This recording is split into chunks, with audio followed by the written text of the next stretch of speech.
সর্বপ্রথম আপনাকে বলছি যে আপনি তো এতদিন দীর্ঘদিন টিএমসি করেছেন, টিএমসি করার পরে এখন কেন আইএসএফ এ জয়েন হলেন?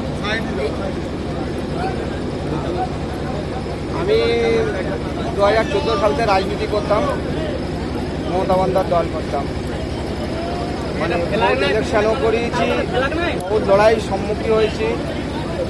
আমি 2 বছর ধরে দল থেকে বসেছিলাম। তারপরে আমি নিজে আইএসএফ দলটা মানে আমাদের ভাইজানের দল, নীতি আদর্শের দল, মানে মানুষের লেগে কাজ করবে, মানুষের যা অত্যাচার করছে, মানুষের যা মানে কে মিথ্যা কে মিথ্যা, তার নীতি আদর্শ ভালো থেকে আমি এই দলে এসেছি। আপনার এক সময় সে সাথী সঙ্গী ছিল, তিনি বলছেন যে গাদ্দার বাড়ি হয়ে গেছে, কি বলবেন? ও নিজেই গাদ্দার, ও তো মানে ও নিজেই গাদ্দার, অপরের তো গাদ্দার বলবে।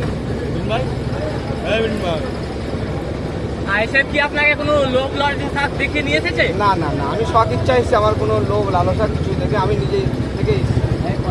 আইএসএফ এ এলে যদি আরাবুল ইসলাম ক্ষমতায় আসে তখন আপনার প্রথম কাজটা কি হবে? জনগণের স্বার্থে জনগণের সেবা করার কাজ, আমরা হচ্ছি জনগণের সেবা করার জন্যই তো আমরা এসেছি। আমাদের উপস্থিত দিচ্ছি, আমাদের রাস্তায় তোরা চলছিস, আবার আমাদের বিরুদ্ধে তোরা কথা বলছিস।